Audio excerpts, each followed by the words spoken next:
নমস্কার, কেমন আছেন সবাই? ভালোবাসা আর বাড়ির মানুষের ছোট ছোট আবদার পূরণ করা রান্নাঘর বাড়ির আবদারে আপনাদের সবাইকে সুস্বাগতম জানাই। এই গরমে যদি ভেবে থাকেন বেশি তেল মশলা দিয়ে মাছের কোনো রেসিপি বানাবেন না, তাহলে আজকের এই রেসিপিটি ট্রাই করে দেখতে পারেন। ভেটকি মাছের এই রেসিপিটি জিভে যেমন জল আনবে, তেমনি খুবই সহজ আর খুবই সিম্পল। খুবই সামান্য উপকরণ দিয়ে তৈরি হয়ে যায়, একদম ঝামেলা ছাড়া। দুপুরবেলা গরম গরম ভাতের সাথে এই একটা তরকারি দিয়েই পুরো ভাতটা আপনি খেয়ে ফেলবেন।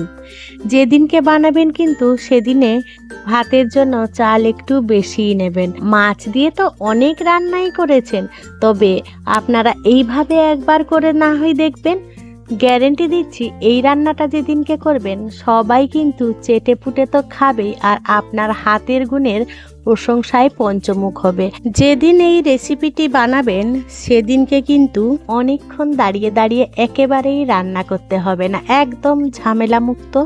তাই বন্ধুরা, রান্নাটা পুরোটা দেখো, কিন্তু একদমই স্কিপ করো না, তাহলে আসল স্বাদটা পাবেন না। দারুণ লোভনীয় মাছের রেসিপিটি বানানোর জন্য আমি এখানে ভেটকি মাছ নিয়ে নিয়েছি, গাদা পেটি মিশিয়েই নিয়েছি। আপনারা চাইলে যে কোনো কাতলা, রুই কিংবা মৃগেল যে কোনো মাছ দিয়ে এই রেসিপিটি বানিয়ে নেবেন, আর আপনাদের পছন্দ মতন গাদা বা পেটি দিয়েও বানিয়ে ফেলতে পারেন। মাছ ধুয়ে পরিষ্কার করে রেখে দিলাম। এবার চলুন প্রথমে একটা মশলা বানিয়ে নিই। তার জন্য 1 চামচ কালো সর্ষে নিয়ে নিয়েছি আর 2 চামচ হলুদ সর্ষে নিয়ে নিয়েছি। আপনারা মাছের পরিমাণ অনুযায়ী আপনারা মশলাটার পরিমাণ বাড়িয়ে বা কমিয়ে নেবেন। 3টে কাঁচা লঙ্কা দিয়ে দিলাম আর বেশ কয়েকটা কাজু দিয়ে দিলাম। এবারে এই সমস্ত উপকরণ শুকনো অবস্থায় একটু মিক্সার গ্রাইন্ডার জারের মধ্যে ঘুরিয়ে নেব। তারপরে অল্প অল্প জল দিয়ে একেবারে ফাইন পেস্ট বানিয়ে নেব। এইটা কিন্তু আগেই বানিয়ে রেখে দিতে হবে। আপনারা চাইলে এই মশলাটা শিলে বেটেও বানিয়ে নিতে পারেন। দেখুন মশলাটা আমার তৈরি হয়ে গেছে। মশলাটাকে সাইডে রেখে দিলাম। এবারে নিয়ে নিয়েছি আমশি বা আমচুর। এটাকে জল দিয়ে ভিজিয়ে একটু রেখে দেবো, যাতে এর গা থেকে গ্রেভিটা খুব সুন্দরভাবে বেরিয়ে আসে। আপনারা যে পরিমাণ টক খাবেন সেই পরিমাণ আমশি বা আমচুর নিয়ে নেবেন। এটা এদিকে ভিজতে থাক। অন্যদিকে চলুন আমরা রান্নার প্রিপারেশান করি। তার জন্য গ্যাসে কড়াই বসিয়ে দিয়েছি। এই পর্যায়ে কিন্তু আমি গ্যাস জ্বালিনি, কিন্তু প্রথমে ধুয়ে পরিষ্কার করে রাখা মাছগুলো দিয়ে দেবো। আমার এই রেসিপিটি যদি কোনো নতুন বন্ধু ইউটিউব থেকে দেখে থাকেন, আমার এই ক্ষুদ্র চ্যানেলটিকে সাবস্ক্রাইব করে আমার পাশে থাকার জন্য অনুরোধ করছি। আর পাশে থাকা বেল আইকনটি অবশ্যই প্রেস করে রাখবেন। যখন আমি নিত্য নতুন কোনো রেসিপি দেবো, সবার আগে খুব সহজেই নোটিফিকেশান আপনাদের কাছে পৌঁছে যাবে। কথা বলতে বলতে মাছগুলো দেয়া হয়ে গেলে স্বাদ মতো নুন দিয়ে দিয়েছিলাম, পরিমাণ মতন হলুদ গুঁড়ো দিয়ে দিয়েছিলাম। এবারে দিয়ে দেবো ঝাল মতো কাঁচা লঙ্কা। কাঁচা লঙ্কা বেশ কয়েকটা দিয়ে দিয়েছিলাম। এবারে কয়েকটা গোটা কাজু দিয়ে দিলাম। এটা অপশনাল, আপনারা দিতে পারেন নাও দিতে পারেন। এবারে উপর থেকে ছড়িয়ে দেবো কাঁচা সর্ষের তেল, প্রায় 2 টেবিল স্পুনের মতন। এরপরে দিয়ে দেবো বেটে রাখা মশলাটা। এই পর্যায়ে কিন্তু আমরা কোনো রকম গ্যাস জ্বালিনি কিন্তু বন্ধুরা, এটা কিন্তু মাথায় রাখবেন। গ্রাইন্ডার জারটা বেশ চেঁচে পুছে সমস্ত মশলাটা আমি দিয়ে দিলাম। সাথে সাথে মিক্সিটাও বেশ ভালো করে ধুয়ে পরিষ্কার করে তাতেও কিছুটা জল দিয়ে দিলাম। এবারে দিয়ে দেবো ভিজিয়ে রেখেছিলাম যে আমচুর, সে আমচুরটা দেখুন ঠিক এইভাবে আমি করে নিয়েছি, তাতে টকটা বেশ সুন্দরভাবে মিশে যাবে। সেটা এবারে ঢেলে দিলাম। বাকি মিক্সি ধোয়ার জলটাও দিয়ে দিলাম। এবারে সমস্ত উপকরণ বেশ ভালো করে নাড়াচাড়া করে মিশিয়ে নেব। 10 মিনিটের কম মশলায় মাছের গরমে একবার খেলে পুরো গরমে খেতে চাইবেন মাছের এই রেসিপিটি। খুন্তি দিয়ে সমস্ত উপকরণ বেশ ভালো করে নাড়াচাড়া করে মিশিয়ে নিয়েছিলাম। আবারও একটু জল দিয়ে দিয়েছিলাম, যাতে সম্পূর্ণ মাছটা আমাদের এই জলের মধ্যে ডুবে থাকবে। সেইভাবেই কিন্তু আমাদের জলটা নিয়ে নিতে হবে। যেহেতু আমরা মাছ না ভেজে রান্না করছি, তাই ডুবো জলে সম্পূর্ণ মাছটা যাতে খুব সুন্দরভাবে সেদ্ধ হয়, তাই জলের পরিমাণটা আপনারা এইভাবেই নিয়ে নেবেন।